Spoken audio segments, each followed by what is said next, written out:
transmitiendo para la apertura de la conferencia del Poder Judicial 2024, directamente desde el Palacio de Justicia de Santo Domingo Este. Tenemos el honor, ¿verdad?, la honra de tener con nosotros aquí al juez presidente de la Suprema Corte de Justicia y del Consejo del Poder Judicial, Luis Henry Molina. Gracias, Luis Henry, por estar aquí. Gracias por permitirnos ser parte de este evento y de este acontecimiento. Muchas gracias a Eury, muchas gracias a María Elena, muchas gracias a Chaín, a Manuel, a Virgilio. Gracias por permitirnos estar en este programa que para nosotros es un honor poder estar y para nosotros es una oportunidad al mismo tiempo para poder comunicarle a todo el país lo que está pasando en el Poder Judicial y lo que va a pasar en el Poder Judicial. ¿Qué es este evento, Luis Henry, y cómo se vincula a lo que tú has llamado los retos del Poder Judicial? Este evento es una creación en República Dominicana del magistrado Jorge Subero Isa. En el año 2000, el magistrado Jorge Subero Isa, por recomendaciones del que era el presidente del Tribunal Supremo de Puerto Rico, el magistrado Andreu, le dijo que en Estados Unidos se hace cada año la conferencia de los tribunales supremos en Estados Unidos, que se hace un año con todos los presidentes y otro año con todos los jueces. Y de hecho incluso se hace lo que ellos desde hace muchos años tienen, una conferencia de tecnología, un año sí y un año no. Y entonces él le dijo que era muy importante hacer esa conferencia en principio para todos los jueces del país. Sin embargo, el magistrado Subero el primer año lo hizo para todos los jueces, pero a partir del segundo año lo hizo para todos los jueces y la comunidad jurídica nacional y la sociedad civil, de manera que se pudiera hacer un diálogo. Posteriormente, el magistrado Mariano Germán hizo lo que se llamaba la cumbre judicial y nosotros estamos, después de la pandemia, después de toda esta situación, retomando esa tradición que permite un diálogo con toda la sociedad dominicana, pero al mismo tiempo permite un diálogo interno, porque el Poder Judicial es una organización de 7.000 personas y hace falta que los servidores judiciales, que son el mayor activo que tiene el Poder Judicial, los jueces, puedan comunicarse entre ellos. Aquí hay muchos servidores judiciales, vienen la mayoría de los jueces del país, al menos que tengan una responsabilidad ineludible con la justicia y que no puedan asistir, que tengan un juicio, y la comunidad jurídica. Y vamos a estar en el primer día, que es el día de hoy, van a estar todos los jueces y los servidores judiciales y representación de la comunidad jurídica y de la sociedad civil, de los sindicatos, incluso de organizaciones de todo tipo, van a estar aquí. En el día de mañana vamos a tener la comunidad jurídica en un sentido amplio y en el día del sábado vamos a tener a los estudiantes universitarios y vamos a tener a los profesores. En todos estos días es una oportunidad para tener diálogos individuales. Hay una plataforma donde la gente se inscribe y dice quiero hablar con fulano, con mengano, con cualquiera de los 130 exponentes que van a haber aquí en esta conferencia del Poder Judicial. También es una oportunidad para el Poder Judicial explicarle a la sociedad lo que estamos haciendo. Le doy 3 primicias. La primera primicia es que hoy al mediodía almorzamos con el Tribunal Constitucional en pleno, el pleno de la Suprema Corte de Justicia. La segunda primicia es que mañana almorzamos con el Consejo Nacional de la Empresa Privada. Y la tercera primicia es que el sábado almorzamos con todos los rectores y directores de escuelas de derecho del país que hemos invitado. Y la idea es eso, que podamos intercambiar, que podamos tener un diálogo. Es abrir la caja negra, que es el Poder Judicial para mucha gente, abrirla y que puedan ir tocando lo que está pasando. María Elena. Como parte de los objetivos de esta conferencia es hablar de retos y avances. Hay un tema que nunca falta, el de la mora judicial. Todavía recuerdo el caso que usted destacaba en su discurso de enero. Para el público decía que era el primer caso por mala práctica y que la sentencia vino a salir 20 años después de haberse iniciado el caso, cuando ya el abogado no tenía contacto con su cliente. ¿Cuáles han sido los avances en materia de mora judicial? En la Suprema Corte de Justicia tiene que dar el ejemplo. Por eso nos enfocamos en un primer momento. No podíamos exigirle al resto de los tribunales que estuvieran al día si nosotros no estábamos al día. Y cuando nosotros llegamos en el 2019, había un problema importante. Habían 17.000 casos que no se habían resuelto. 17.000. Y habían casos de esos que tenían más de 20 años, como ese que mencioné en el discurso del 7 de enero. ¿Y qué hicimos?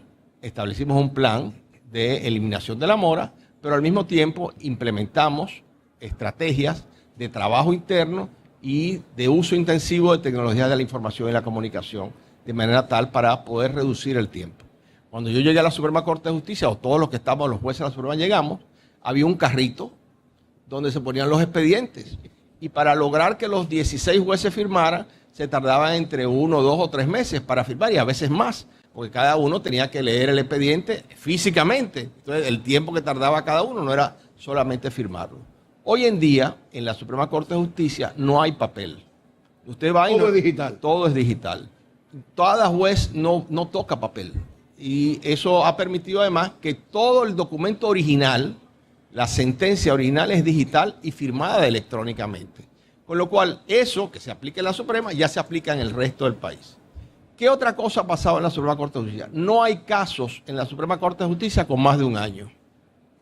Y lo que vamos a lograr este año es que no haya casos con más de 6 meses. Eso no lo tiene ni la Suprema Corte de Justicia de los Estados Unidos, ni ninguna Corte Suprema Europea, ni de América Latina. Vamos a ser Seríamos pioneros en eso. Pioneros en esto. De manera tal de que a la segunda sala, que es la sala penal, es la que menos casos le quedan como 8 o 10 casos. A la primera sala le quedan 400 y pico de casos y a la tercera sala 300 y pico de casos. Esto va a permitir que usted tenga la predictibilidad y tenga la precisión de cuándo se va a obtener una sentencia en la Suprema Corte de Justicia. ¿Qué tenemos que hacer? Bueno,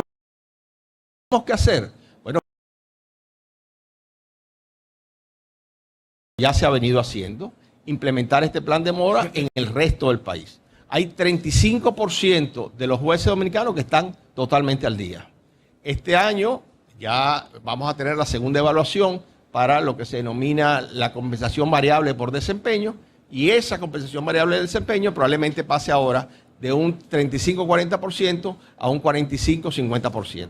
Eso nos va a ir permitiendo, incentivando. ¿Qué permite la digitalización y el uso intensivo de las tecnologías en este sentido? Aquí hay una mosca, yo no soy como Obama que lo pueden matar, pero bueno, convive con nosotros. Se quiere graduar de Derecho. Entonces, ¿qué pasa con esto? La tecnología nos permite la ubicación de cada uno de los expedientes en el Poder Judicial y lo que hace cada persona en el Poder Judicial. Y hay servidores en el Poder Judicial que realmente son un ejemplo de trabajo, de constancia, de paciencia. Y esos servidores son los que tenemos que realmente clonar con su práctica en el resto del Poder Judicial y con la evangelización en el resto del Poder Judicial. El gran activo del Poder Judicial no son las computadoras, no es la tecnología, son sus servidores. Claro, y por ello hemos trabajado en este sentido, en ir construyendo una trazabilidad de todos los casos, de manera tal que vamos a ver quién tiene cada caso y pueda ir mejorando la mora. La mora, en principio, había muchos jueces, incluso jueces de la Suprema, que decían que era imposible eliminarla. Ya hay una cultura en el Poder Judicial, ya hay una estrategia, y yo asumo que en los próximos 2 años, en la República Dominicana, la mora va a ser parte de la historia. Magistrado, Magistrado, primero agradecerle que esté aquí con nosotros, es un gran placer. Magistrado, 2 cosas. Esto está muy bien organizado, porque mira, si yo hubiese tenido que dar la palabra, doy más cerca. Así que los felicito. Gracias, Magistrado, primero, aquí van a estar expositores de 15 países en estos 3 días. Primero, saber de cuáles países y si puede mencionar alguna de las figuras que van a estar aquí internacionales exponiendo. Y segundo, magistrado, ¿considera usted que dentro de los retos que señalan el Poder Judicial, el populismo penal sigue siendo un reto importante en el siglo XXI? Mire, la conferencia del Poder Judicial siempre ha sido un espacio de diálogo. En alguna ocasión a la conferencia del Poder Judicial vino el presidente de la Corte de Casación francesa. Única vez que visitó un presidente de la Corte de Casación francesa la República Dominicana durante el periodo del presidente Jorge Subero Isa. Incluso el magistrado juez presidente Subero Isa en esa conferencia hizo una anécdota que cuando él llegó a la Suprema le llegó una comunicación dirigida a don Hipólito Herrera Villini en el Ciudad Trujillo. O sea, porque no había ningún tipo de relación. Realmente las relaciones internacionales del Poder Judicial se la debemos a Jorge Subero Isa, que en esa época construyó toda una red y nosotros nos hemos subido sobre los hombres de él para ir ampliando esta red. Y esta red nos ha permitido que nosotros hemos sido, esta es la segunda ocasión, la Secretaría pro tempore de la Cumbre Judicial Iberoamericana y hemos sido la Secretaría Permanente de la Red Iberoamericana de Escuelas Judiciales y hemos estado abriendo todo el ámbito internacional. Tenemos muy buenas relaciones además con el National Center for State Court, que es la organización que agrupa a todos los presidentes de la Suprema Corte de Justicia de los Estados Unidos. Y justamente la presidenta de esa red, que es la presidenta de en Estados Unidos, Washington, como ustedes saben, no es un estado, no se le llama Chief Justice a ella, porque es la presidenta de la Corte de Apelación de Washington, pero ella es, después del juez Robert, después del presidente de la Suprema Corte de los Estados Unidos, dicen que es la mujer más poderosa en la justicia en los Estados Unidos. Y va a estar aquí una afroamericana encantadora, una mujer súper inteligente. He tenido la oportunidad de compartir con ella en Panamá. Nuestros equipos han estado trabajando con ella y es una figura emblemática que va a estar en el día de mañana y va a estar aquí hablando de acceso, hablando de la transformación de la justicia. Y ella es la que preside la conferencia del Poder Judicial en los Estados Unidos. También vamos a tener aquí a personas que académicamente son excepcionales. Vamos a tener al doctor García Padilla, que fue presidente de la Universidad de Puerto Rico, fue durante más de 12 años decano de la Facultad de Derecho de la Universidad de Puerto Rico. Para que ustedes tengan una dimensión, la Facultad de Derecho de la Universidad de Puerto Rico gasta $2 millones al año en libros, en documentos. $2 millones en libros nada más. En libros y en base de datos. Y la Universidad de Puerto Rico, que la tenemos a 30 minutos y no vamos a desaprovecharla, tiene un presupuesto de $1 billón al año. O sea, que estamos hablando de otro mundo, a 30 minutos nuestros. Wow. Y justamente estamos mirando a Puerto Rico en todo lo que tiene que ver con el proceso adversarial o el proceso acusatorio, porque es el país de toda América Latina con la mayor experiencia en español. Y por eso está viniendo Ernesto Chiesa, que es un experto en algo que a nosotros nos interesa mucho incentivar, que es la cultura de los acuerdos penales. La cultura de los acuerdos penales, ¿qué significa? En Estados Unidos, en la justicia estatal, el 80% de los casos se resuelven por un acuerdo entre el juez, entre el defensor y el Ministerio Público, que es validado por un juez que sea de conformidad con la Constitución y las leyes. En Argentina el 90%, en Chile el 80%, en Costa Rica el 85%, en España el 70%. ¿Qué significa esto para que lo podamos entender? Si tuviéramos el sistema médico, imagínense que en República Dominicana todos los casos llegan directamente al tribunal para un juicio de fondo. Lo que estamos diciendo, si lo hacemos un símil con el mundo médico, que en República Dominicana todos los casos llegarían al quirófano. Eso es imposible, no hay quirófano suficiente. Entonces lo que tenemos que incentivar es una cultura, una pedagogía que permita el entendimiento del sistema penal, procesal penal, de manera tal de que cada actor juegue su rol y no sea influenciable por ninguna otra persona que no sea la Constitución, las leyes y el cumplimiento de su deber. Eso evita cualquier tipo de distorsión que pueda asumirse, denomínala como la quiera denominar, populismo penal, presión de los medios. No. Cada uno de nosotros tiene que ser responsable de sus propios actos en función de lo que le corresponde hacer en el sistema de administración de justicia. El Ministerio Público le corresponde acusar, a la defensa pública le corresponde refutar esa acusación de parte del Ministerio Público y al juez es un tercer imparcial que tiene que tomar la decisión. Ojalá que esas decisiones, en vez de estar incentivadas por la cultura del litigio, estén incentivadas, como pasa en todos los países del sistema acusatorio adversarial, esté incentivada por los acuerdos de conformidad con la Constitución y las leyes. Como mediación, juicio abreviado. Exactamente. Todo ese tipo de acuerdos ayuda entre las partes y lo que hace el juez es verificar que ese acuerdo esté de conformidad con la Constitución. Y además, la tipificación de los delitos, los medios de prueba, son elementos técnicos que son fácilmente previsibles antes de llegar a un juicio de fondo. Hay excepciones, ¿verdad? Por ejemplo, en violencia de género. Ahí no... Podrían llegarse a acuerdos en función de lo que establece la ley. Lo que no significa que el acuerdo sea que no cumple una pena. No, bajo ningún concepto. Ese es el problema, que hemos mitificado los acuerdos, los hemos satanizado, cuando los acuerdos es la forma como se resuelven los conflictos en los países desarrollados. Magistrado Luis Henry Molina, presidente de la Suprema Corte de Justicia de la República Dominicana, para nosotros es un honor participar en esta actividad y por supuesto tenerlo aquí a usted en el programa. Dos preguntas que quiero hacerle. La primera, ahorita usted hablaba de que en la Suprema 0 papeles. Entonces, a propósito de eso, nos gustaría saber cómo está el proceso de digitalización de las sentencias, de los documentos, ¿verdad?, que son importantes para el Poder Judicial, que usted encabeza. Y segundo, el diciembre del año pasado, del 2023, usted le hizo un llamado a los jueces de nuestro país a no dejarse influenciar por las presiones de los periodistas, por las presiones de los influencers, y también hablaba de otros sectores, pero fue muy directo con la prensa. Sin embargo, los otros sectores no sabemos a qué usted se refería, si a sectores políticos, sectores empresariales. Nos gustaría que nos hablara un poquito de eso. Si no hay también otras presiones de otros sectores que no son necesariamente la prensa en la República Dominicana. Nayib Chaé, para mí es un honor poder estar aquí con usted en la mañana de hoy. Como usted me echa piropo, yo también le echo. Fíjese, la ley de uso de medios digitales ha sido una oportunidad, en primer momento, para generar un diálogo en la sociedad. A raíz de la pandemia, teníamos que digitalizar. Y la digitalización se produjo de manera rápida. Pero el Tribunal Constitucional estableció que esa digitalización, el único sector de la vida dominicana que requiere una ley especial para la digitalización, ningún otro sector de la vida dominicana requiere una ley especial. Y entonces, eso fue una oportunidad para nosotros conversar con todo el mundo jurídico, con toda la sociedad, y establecer el tipo de digitalización que queremos.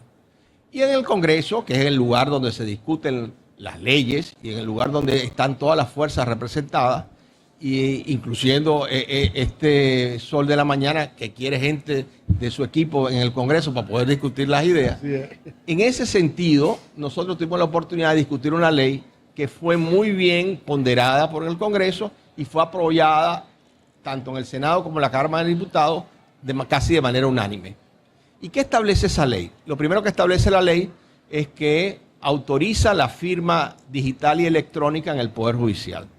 Esa firma digital y electrónica primero se implementó en la Suprema Corte de Justicia y hoy en día en todos los estamentos jurisdiccional y administrativo esa firma electrónica está implementada. Los documentos en el Poder Judicial son todos con firma electrónica y digital. Usted no va a encontrar a ningún juez firmando a mano. No va a encontrar todo es digital. Toda la firma electrónica es digital. ¿Okay? Y eso nos economiza realmente un gran tiempo. Pero si fuéramos a cuantificar qué significa esto en términos de árboles, estamos hablando más, desde que se implementó hasta ahora, de más de 2.600 árboles. Imagínense que nosotros agarramos el estadio Quisqueya, que respondiera a los parámetros del Major League Baseball. Ese sería el estadio completo lleno de papeles. Eso es lo que le estamos economizando al Estado Dominicano. Pero las sentencias que ha emitido la Suprema, por ejemplo, ¿están todas digitalizadas o hasta qué año completo, se han podido digitalizar o todavía permanecen en archivos físicos? No, es que no hay nada físico.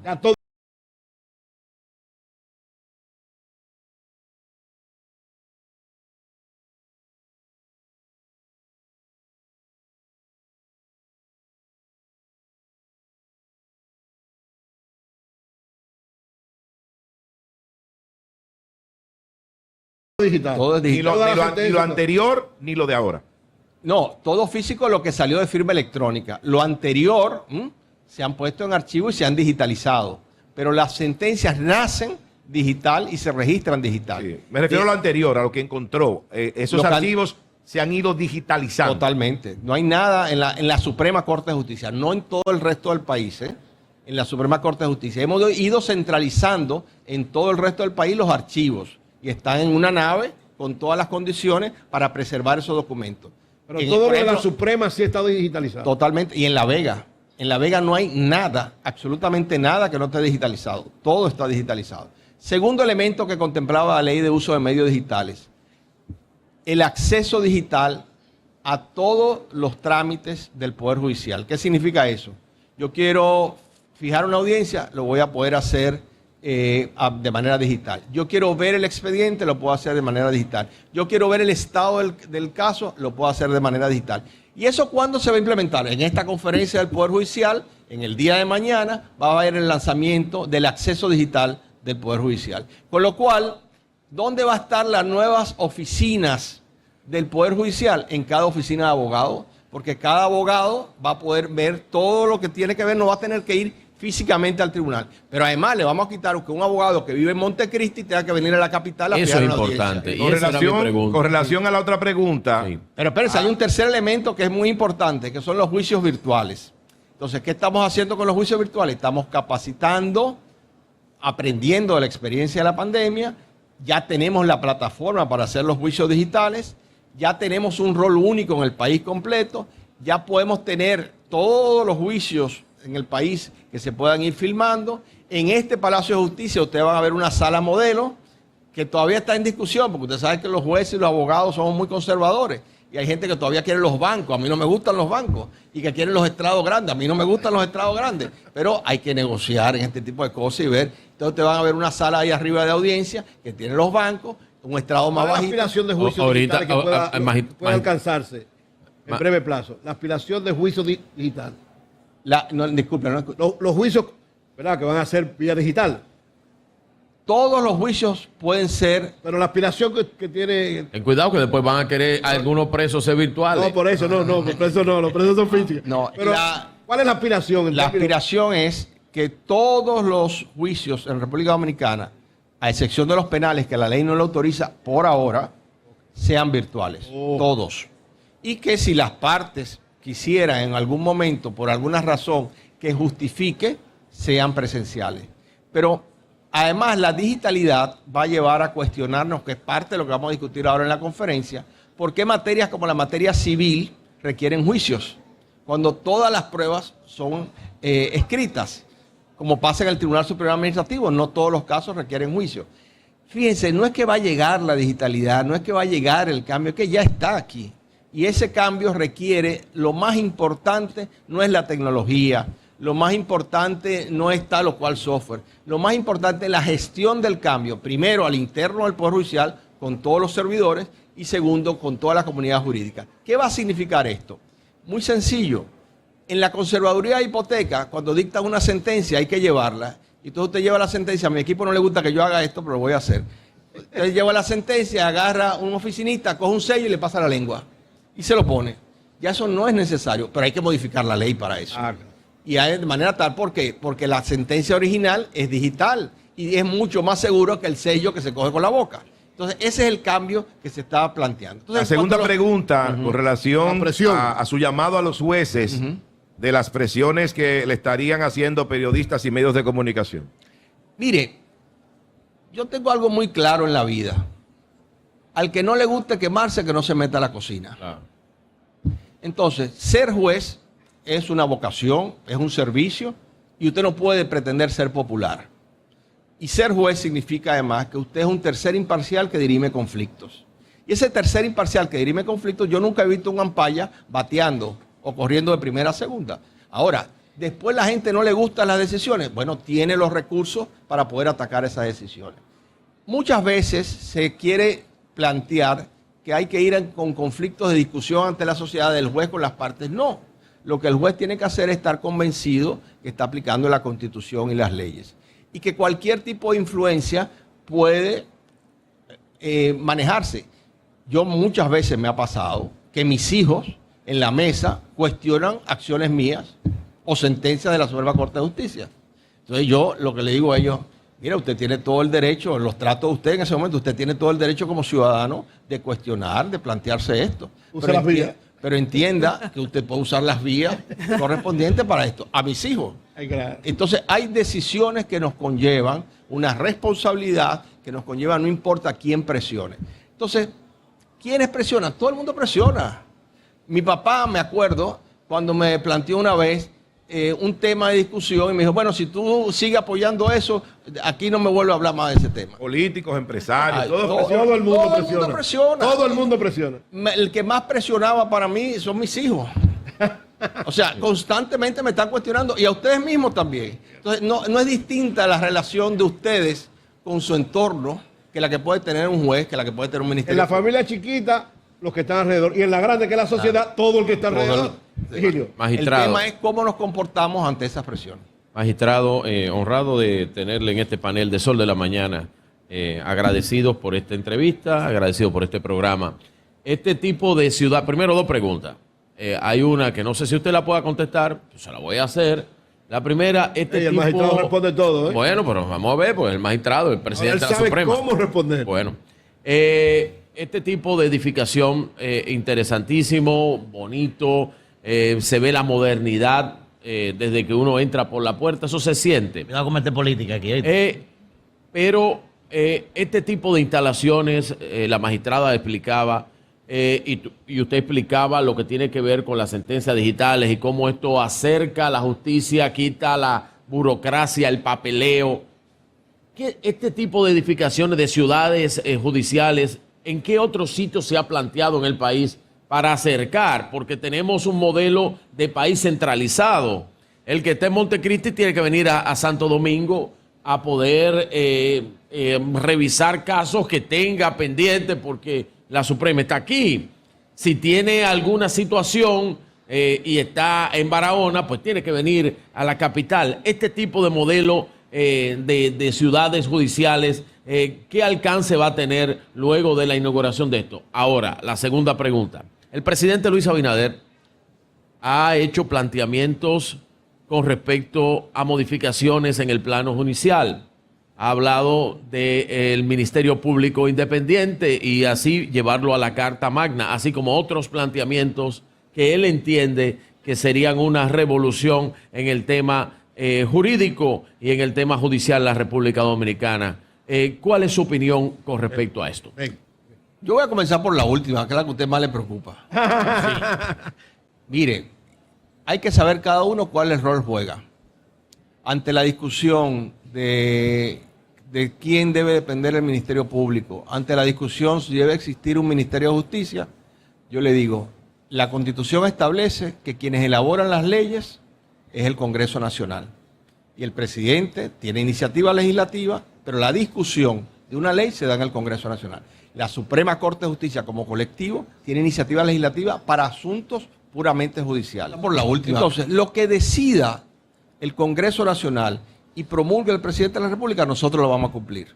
Esa es nuestra función. Nuestra función no es cuestionar la labor del Congreso. Hay que entender que para que una democracia funcione, cada quien tiene que jugar su rol. Después, lo que yo entienda personalmente no tiene valor.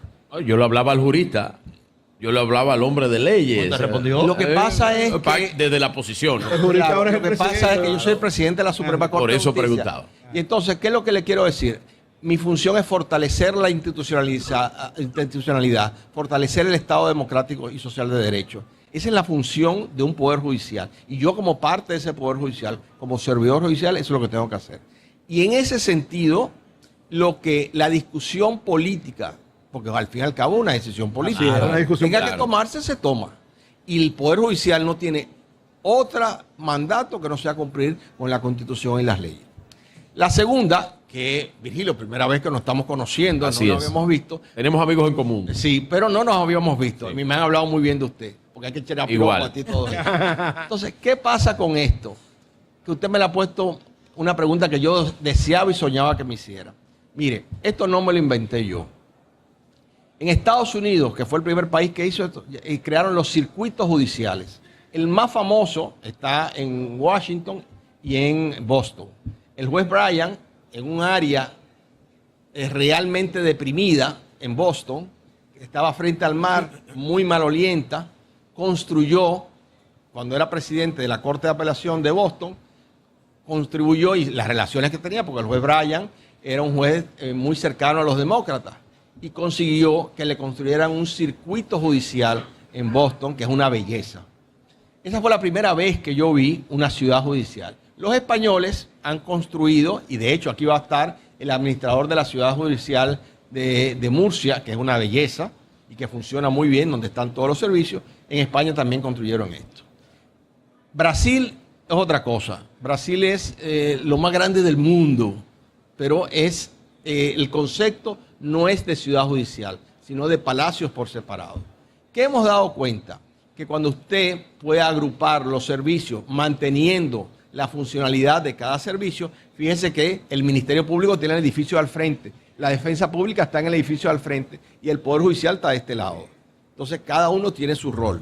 Hay en países donde incluso no solamente está el Ministerio Público, sino están otros auxiliares de la justicia que están presentes, por ejemplo, instituciones tipo el INASIF y eso está presente. Eso podría ser que el Ministerio Público en algún momento lo haga. Para que ustedes tengan una idea, aquí hay 15.000 metros cuadrados solo de este lado, del lado del Poder Judicial. Wow. Con lo cual significa que si no va a pasar, para que no vayan a asustarse, si quisiéramos que funcionaran todos los tribunales de la provincia, más toda la jurisdicción penal del Distrito Nacional, caben aquí perfectamente y sobre espacio. Entonces, ¿qué es lo que quiero decir? Esto ha sido pensado en función de Estado. ¿Y qué es lo que va a pasar con la digitalidad? Que infraestructuras de este tipo, que tienen todos los servicios, incluso tiene un espacio para entrenar a la gente para los juicios virtuales y para los que no tengan condiciones para tener servicios virtuales, todavía aquí no hemos llegado, como pasa en España, como pasa en algunos estados de los Estados Unidos, que es obligatorio que todos los trámites sean digitales. Aquí lo tenemos que ayudar para hacer eso. Entonces, ¿qué va a pasar? Esto va a absorber todos los palacios de justicia pequeños que hay en la provincia. Y cuando eso pase, va a pasar lo que pasa en Chile. Usted entra a un palacio de justicia y está vacío. Como pasa en los bancos. Usted entra a un banco y ya hay cada vez menos gente.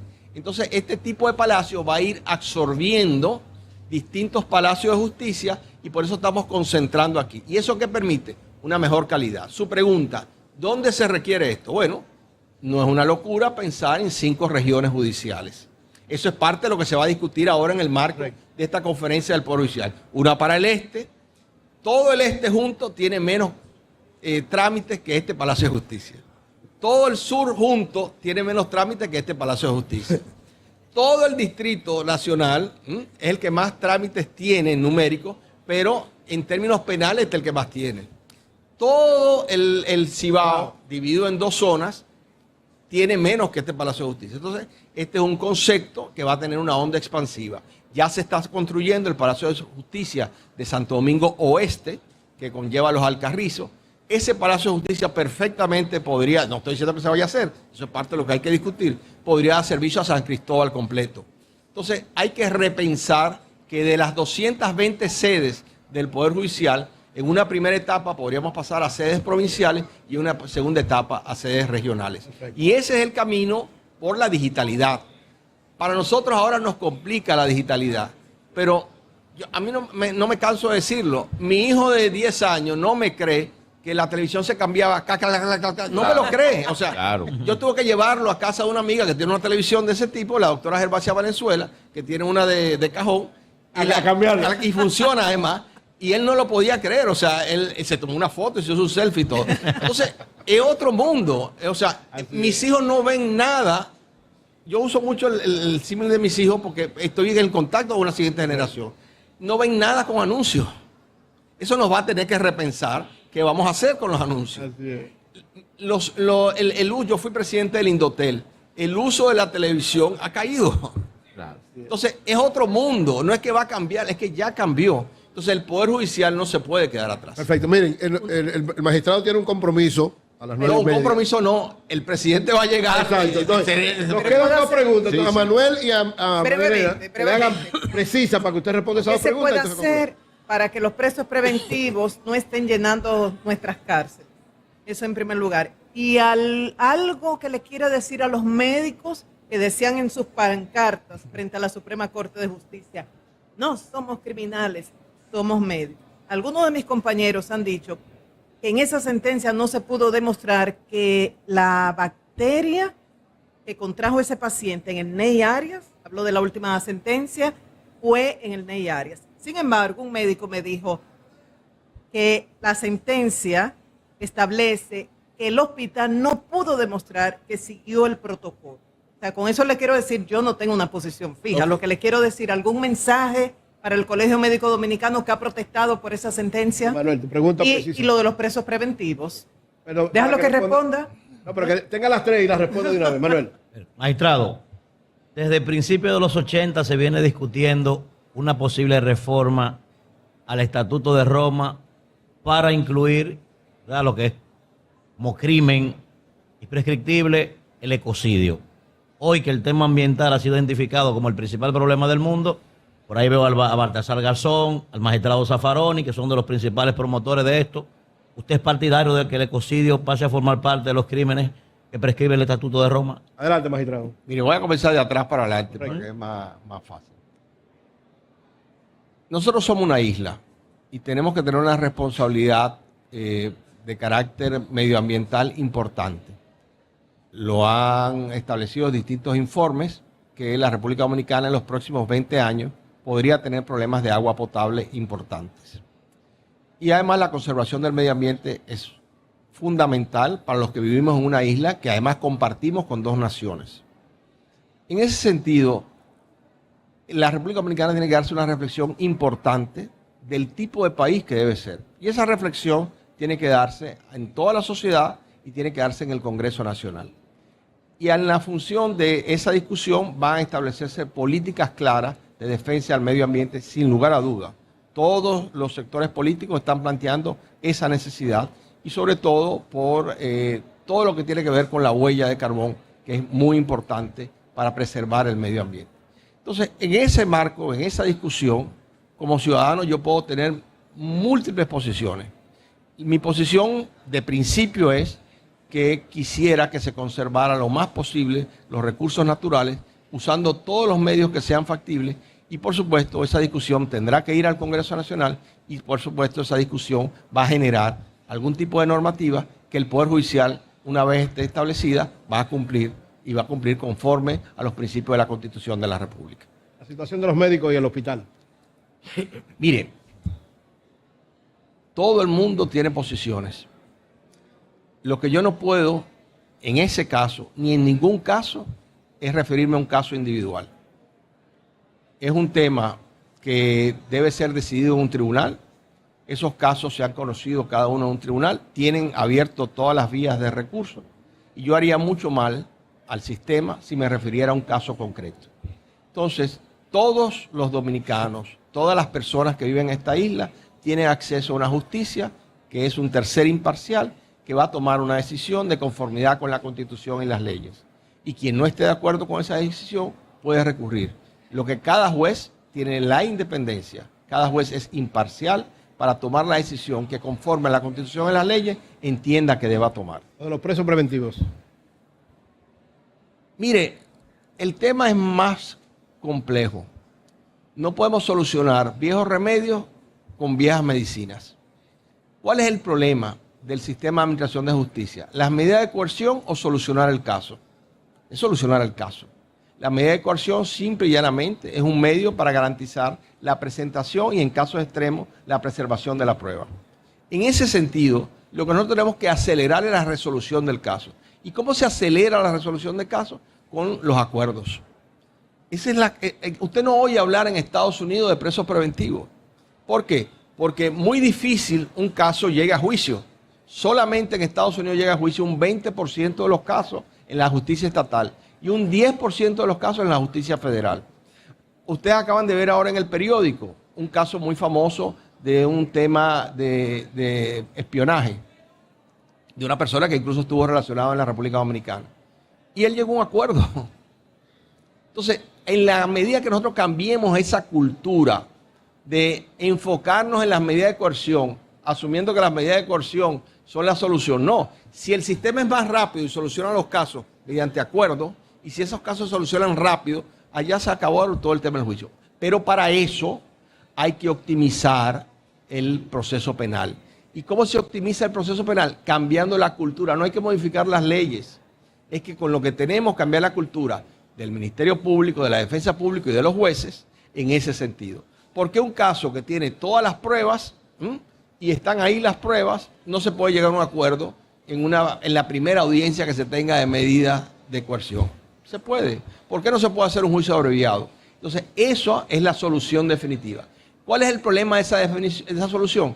Que requiere un compromiso institucional. Por eso nos hemos sentado con el Ministerio Público, la Defensa Pública. Hay un cambio de cultura. Por eso estamos en esta conferencia dedicándole un gran espacio a la optimización del proceso penal. Por eso tenemos conversaciones constantes con el Ministerio Público y la Defensa Pública, porque hasta que no cambiamos esa cultura, entonces vamos a seguir planteándonos el tema de las medidas de coerción y excepcionalmente el tema de la prisión preventiva.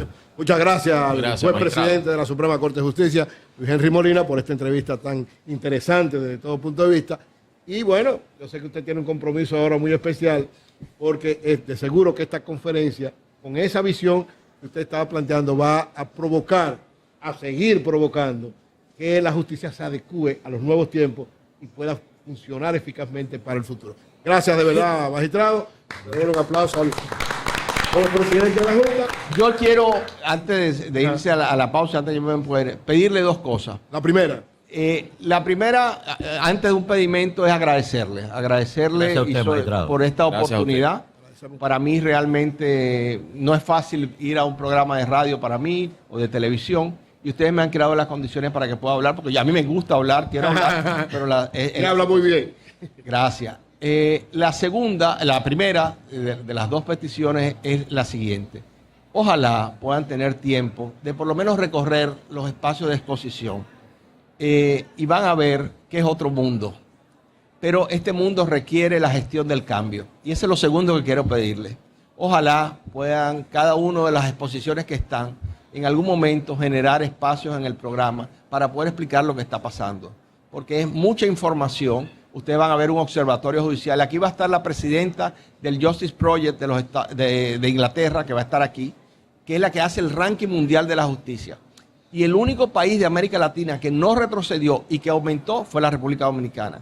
Entonces están pasando cosas que no se están dando cuenta. Este es el país, la séptima economía de América Latina. Una de las cosas que nosotros tenemos que realmente promocionar es que este es un país seguro. Es un país donde se puede invertir y para eso requiere una justicia que sea creíble. Así es. Entonces yo les pido realmente que nos den esa oportunidad de poder divulgar lo que estamos haciendo. Eso lo puede dar por seguro, pero no Así es. solamente por nosotros, también por Fátima, que está 24/7, directora de comunicaciones y siempre pendiente de nosotros y atendiendo toda la solicitud que en materia de comunicación le hacemos. O sea que eso es un hecho. Y un saludo especial a Javier Gracias. Cabreja, otra persona extraordinaria, muy amigo de nosotros Sí, hace sí. tiempo. Yo cuando era chiquito veía el programa de Javier.